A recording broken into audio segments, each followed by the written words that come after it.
Ladies and gentlemen, Minecraft 23W42A is now out, including some of the first new features in 1.21, the first of which being the crafter. The first thing you'll notice is that when you start a new world, you're going to want to head into experiments and turn on update 1.21. It is considered an experiment for now, it is not normally in the game, but once you do that, you can then create your world. So as you can see on screen now, we have the crafter. The crafter has a front face to which items will come out of, and it has a 3x3 crafting menu, similar to a crafting table.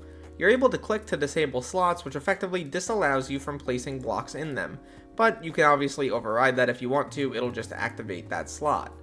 Essentially what this is supposed to do is if you have a hopper above the crafter and you don't want blocks going into the other sections, you can just disable them, which makes sense.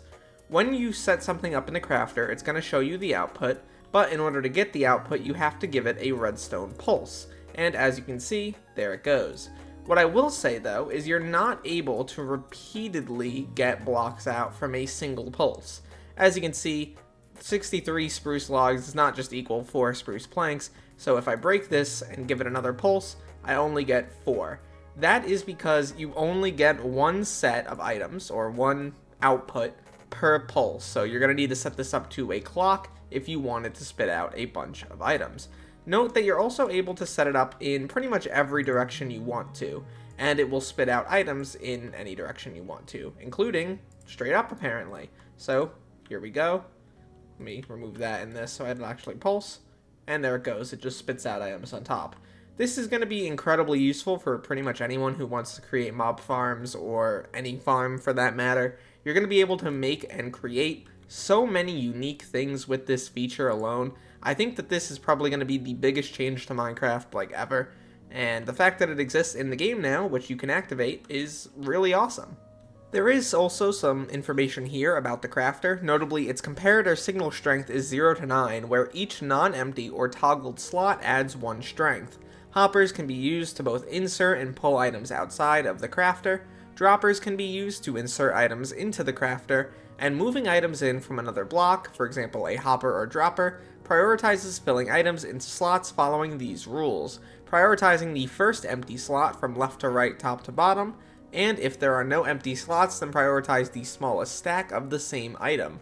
And if there is a toggled slot, it will be skipped, the item will then be moved to the container. If the item cannot be moved, it will be ejected into the world. I think this is pretty interesting, obviously it all makes a lot of sense. It's made to be an item that you're able to use in conjunction with pretty much any major redstone build.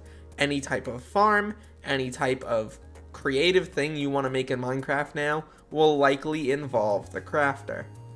Personally, I think one of the key things that people are underestimating about the new crafter system is how useful it will be in the future with just automation in this game. I think people are still kind of getting used to it. Obviously, we haven't seen the full-fledged capabilities of this thing, but it really is going to be crazy. One of the first thoughts I had was if you're able to tie together like an iron farm and a sheep farm, you're able to use this to make shears and then you're never going to have to restock it again. If you have a skeleton farm, you can use a skeleton farm to directly make bone meal, which can then be used to, farm crops. You're able to do things a lot easier in this game now, and production is going to become a lot crazier very, very quickly. I think as time goes on, we're going to see the full capabilities of the crafter, especially with people like Hermitcraft and all them just going absolutely nuts with this thing. And on top of that, we're going to see, just crazy redstone creations from this. Obviously, just one of the craziest new things that we've gotten in Minecraft ever. I think people have been asking for something like this for so long, but a lot of people believe that Mojang would just never do it because of how crazy it was. I know I've used that word a lot. It's just the word I have to describe something like this. It's an update that really could have happened many years ago, and I think people would have loved it then, but the fact that we're getting it now, it just feels unreal, unbelievable. Overall, I think that this thing is going to be really good for the game. Excited that we're getting new snapshots. Hopefully we get more over the coming weeks with some of the other new improvements and creations in 1.21. Hopefully we get the trial chambers next. Also, that was incredibly scary. I did not plan that. That was a jump scare on my end. Anyway, my name is Derailious. Thank you so much for watching this video till the end. And look to the future, fellas, because I will see you then.